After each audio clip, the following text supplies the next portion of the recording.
Welcome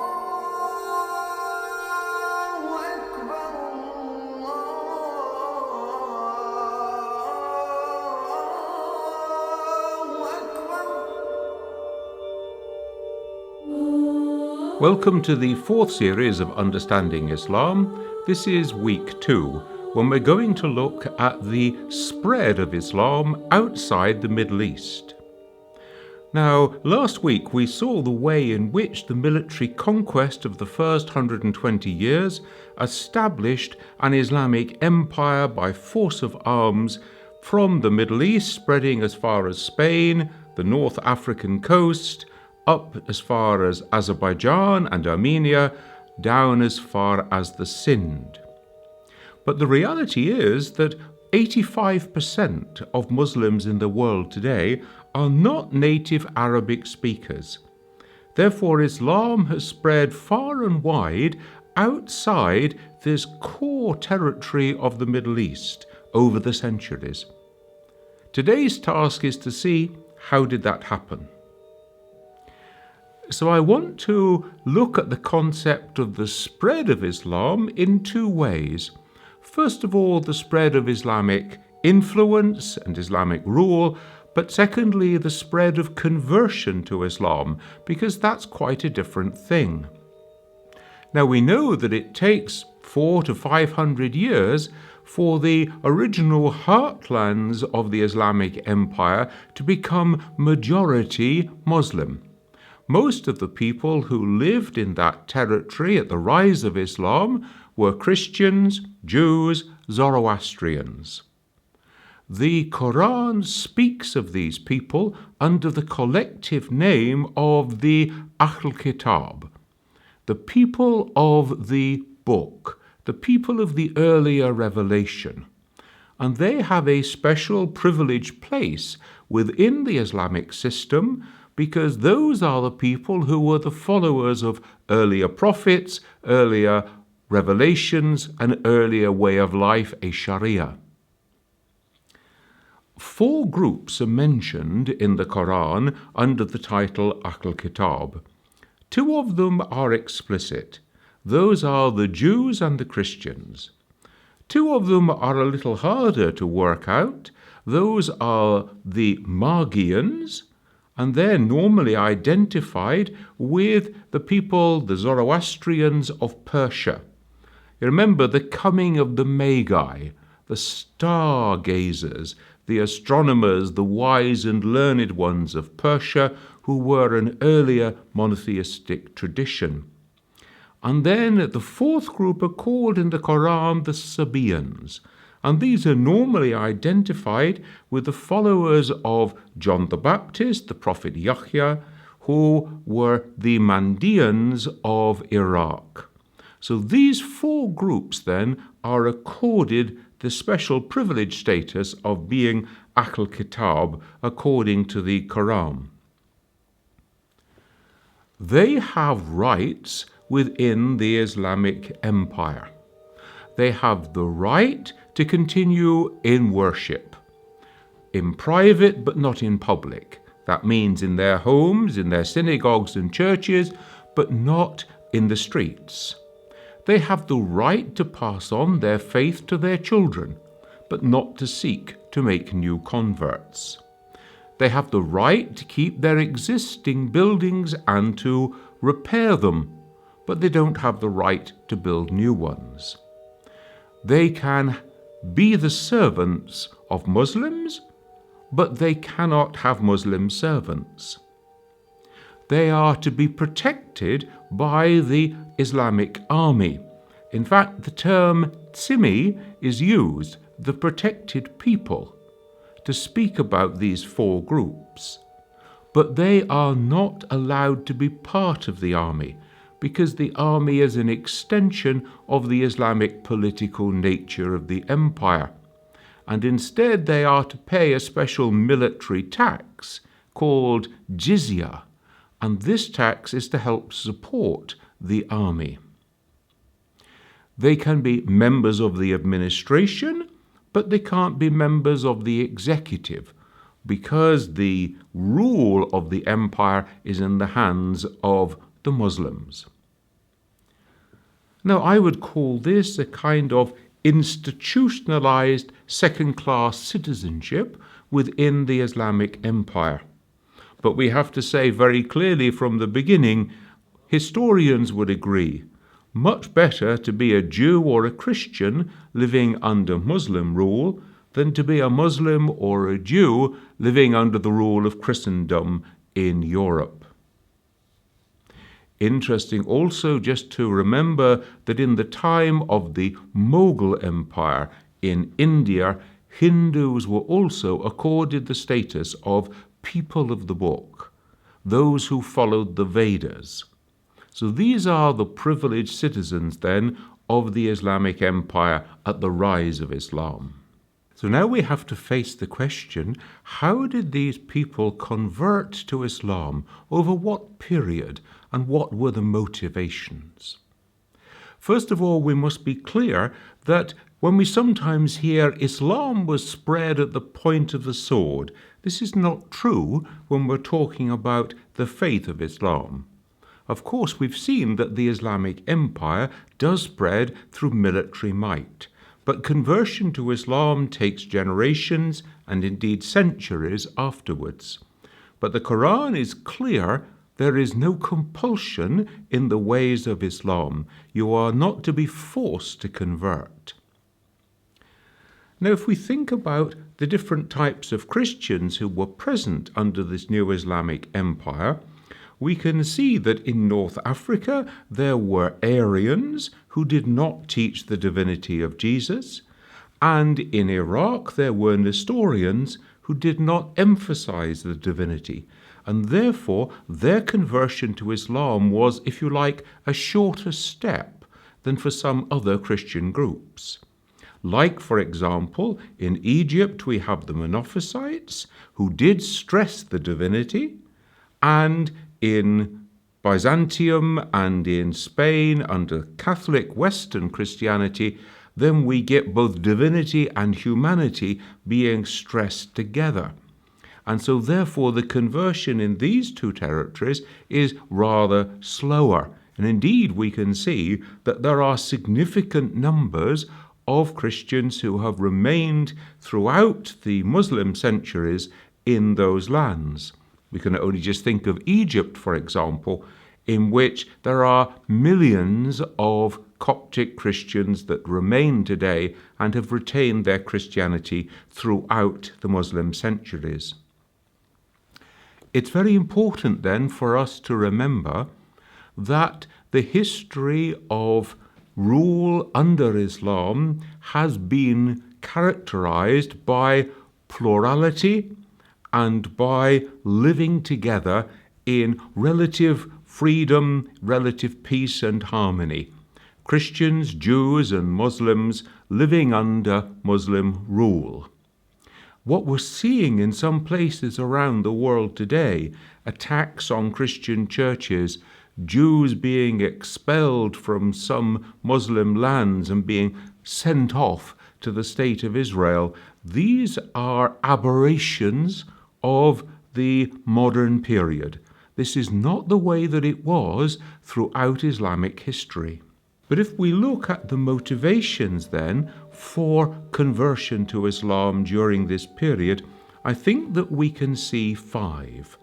First of all, and by far the most dominant, must be those people who come to a realization in faith that this is the way that God is calling them to the religion based on the Quran and the teaching of Prophet Muhammad.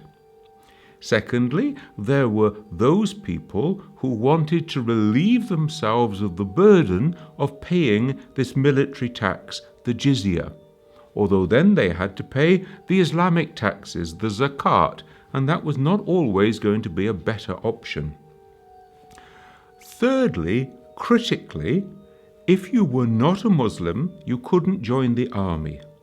If you weren't in the army, you didn't get a share in the booty, the spoils of war, and therefore other people were getting richer and you by comparison were getting poorer. So there were some who would have converted simply to get a piece of the action at that time. Fourthly, if you were not a Muslim, you couldn't be part of the ruling executive. And so those who had real political ambitions and wanted to join the executive, they needed to become Muslims first. And then finally, there was a social progression attached to being a Muslim. You could marry into one of the leading families of the society, and obviously you couldn't do that if you were a Christian man. So we can see a whole variety of different pathways leading over a period of generations and centuries to the majority of the people in those Muslim heartlands becoming Muslims. Now, if we switch the focus for a moment and think about the spread of Islam, of Islamic influence, of Islamic rule, then we can see three vehicles here. The first and most important is the vehicle of trade, because the Arabs were trading long before the rise of Islam. They were trading with India, for example, from about 1500 years before the Common Era. And they were trading down the coast of East Africa. They were looking for gold, for ivory, for precious stones, and also there was a slave trade, so that Africans were taken into captivity. Zanzibar, for example, was a slave trading island, and from there they were taken on into the Arab lands. And that trade continued during the Islamic period. Now, we find that Islam is then confined to the seaboard, to the coastal regions of East Africa, and it doesn't really begin to penetrate inland until the 19th century. If we shift the focus then to China, there are two principal routes by which, through trade, Islamic influence came to China. First of all, there was the Great Silk Road that went all the way through Central Asia and up into China. Now, this had been travelled by Nestorian missionaries in the past, and then Muslim traders followed along that path, and they carried on into the 9th, 10th, 11th century, when we start to see then the conversion of Muslims in northern China through the influence of those traders. But there was also another route of trade to China, and that was by sea. And already in the 8th century, there are Muslim sea traders who are going from the Arab lands around India and then going on to China. So by the year 1000, we start to find mosques being built in seaports on the South China Sea, but already there are Muslim trading communities being founded there from about the 8th century onwards.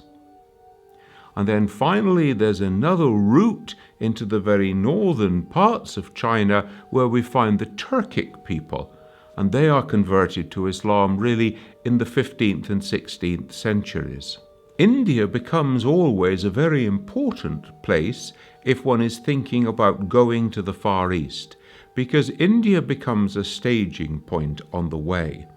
And so it was from India that Muslim traders went to Malaysia, to the Spice Islands, to Java, to Sumatra, and that trade was starting in the 8th century. And it goes on and really develops in the period from the 11th century onwards and comes to its height probably in the 14th, 15th century, when we start to find significant groups of Muslims who are settled throughout those territories we would today call Indonesia and Malaysia, and they are then spreading Islam through their influence there. And the final place in which trade plays a very important role in the spread of Islam is in West Africa, because there were trade routes that crossed the Sahara and went to areas around Lake Chad, like Timbuktu, Mali, for example, and went down to Ghana. Ghana was a great place for gold, and therefore the trade routes for gold can be traced right down into Ghana, really from about the 9th century onwards, although people start to become Muslims a couple of hundred years later, mainly around the 11th, 12th century. So we can see the way in which trade has carried the message of Islam from West Africa, East Africa, India, and across into China and the Far East. The second way that I want to look at the spread of Islam is through invasion. If we think about India, for example, we know that Muslims were in India, north of the Indus, from around the year 711 onwards. But if we trace the history through the 11th up to the 16th century, we see wave after wave of Muslim invaders coming into India, and they are ruling various parts of the subcontinent. That reaches its peak during the Mughal Empire, and we're looking now from 1526 up until 1858. And the Mughal Empire was by far the longest lasting and also the most widespread of the Muslim empires in India. But the vast majority of people did not convert to Islam at this time. Although there was quite a significant conversion to Islam in India, it remains predominantly a non-Muslim land which is ruled by Muslim rulers. If we think about the Mongols are rising from Central Asia from 1219 onwards, and then they're coming down through to Baghdad, and they reach Baghdad by 1258. Now, the Mongols have a particular place in Islamic history because they are non-Muslim peoples who are converted to Islam by the people that they have conquered. So by the time that we get into the 13th, the 14th century, we find that the northern branch of the Mongols, the Tartars as we call them, sometimes in history they're called the Golden Horde, these people now are spreading their power and therefore their Islamic influence as far as the Urals and down to the Danube, from Siberia and down to the Black Sea. So we see an enormous expansion of Muslim influence and therefore the potential for conversion to Islam in this territory. Finally, let us look at the Ottoman Empire, which spreads as well in the 14th and 15th centuries up into Bosnia and Bulgaria. So we can see the spread of Ottoman rule coming up toward Eastern Europe in that way. And through these successive invasions in different places, Muslim rule spreads, Muslim influence spreads, and therefore the potential for people to convert to become Muslims. And we can see that that is quite a dramatic movement over centuries in a place like Indonesia, for example, where there are reckoned to be some 200 million Muslims today. The third stream that I want to look at is the stream of the Sufi missionary. You see, when people went to trade, how interested were they really in spreading the message of Islam? Sometimes we just find that there were trading stations where the people were mainly Muslims, but they didn't really penetrate much out from there. Now, when you think about Sufi missionaries who are going to spread the word of Islam, that is their primary motivation. And we can see them being very much engaged in the East, for example, in spreading the message of Islam through the Malay Peninsula and through the various islands of Indonesia. We can see them in West Africa, for example, where from the Mali Kingdom, which has its base at Timbuktu on the River Niger, and really collapses around the year 1600, we can see that Sufi missionaries are spreading out through the whole of Western Africa from that period onwards and are converting people to Islam. Now we see then another phenomena here, and that is the conversion from one form of Islam to another. So when the Sufi missionaries went to China or to parts of Indonesia, for example, were they converting people from nothing to Islam, or were they converting people who already were nominally Muslims, but they were, as it were, reawakening and enlivening their faith in the way of the Sufi or mystical path of Islam? We can see the opposite action taking place in West Africa, when we can see reform movements that are trying to purify Islam as they saw it, and to bring in an Islam which is not so influenced by African traditional ways.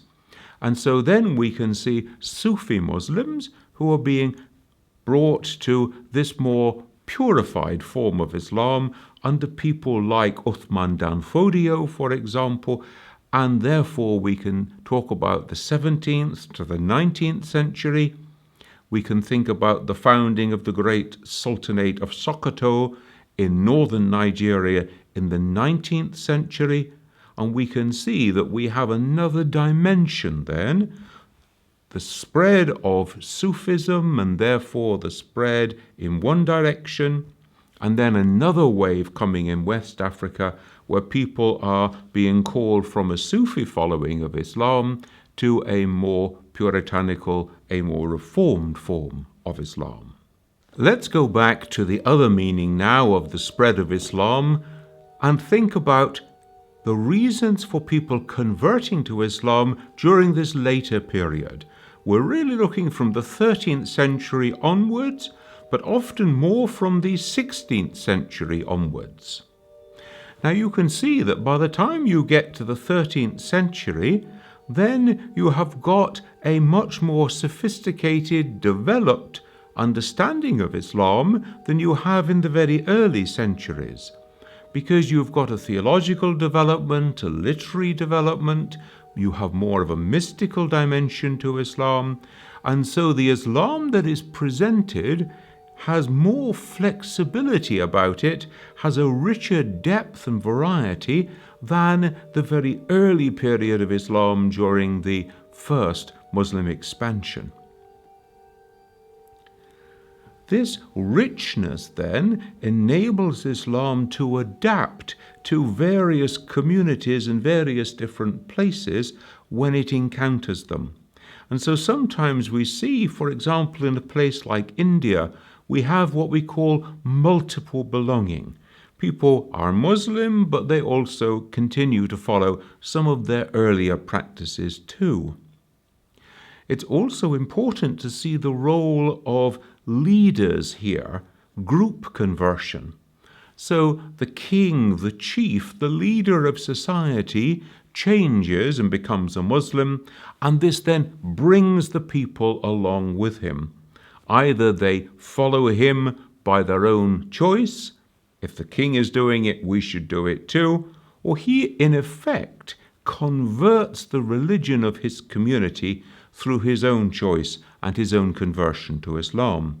So we need to think of group conversion as well as individual conversion. Now, the first generation who convert to Islam in any particular society are not really at home in that society. They don't know its languages, they don't know its culture. But subsequent generations, 1, 2, 3 generations later, they understand better how to convey the message of Islam to those people, because they now know the language and the culture and the natural religious disposition of the people. So sometimes we can see that conversion speeds up after 2, 3, 4 generations of Muslim influence in a particular place. Sometimes there were economic influences that came into the question of conversion. In East Bengal, for example, there were Muslim landlords who set up businesses there, and they were inclined to recruit Muslim workers. So obviously, if you wanted a job, it would be to your advantage if you were a Muslim. At times in history, we saw the Ottomans offering financial reward for people who converted to become Muslims. It's always very hard to come to any real quantities or to trace these patterns of conversion. Often the histories are not written at the time. They're written some generations later. And so legend, history, wanting to inflate our sense of importance, all these things come to influence the way in which these traditions are written and handed down to us. Sometimes there were miraculous events that are held to have spurred the people into mass embrace of Islam. These things are very difficult to come to accurate knowledge. A great deal of information again this week, and so I do recommend you to go to my website where you will find an article to go with this program, and you find there the dates, the people in much more detail. Remember also that if you've missed any of the earlier programs of Understanding Islam, they're all available on the on-demand section of the Ahlul Bayt website. Join me next week when we're going to be looking at how did Greek science pass to the Muslim lands, pass through the Muslim lands, and eventually come back to influence the way that we developed in Europe. I look forward to seeing you then.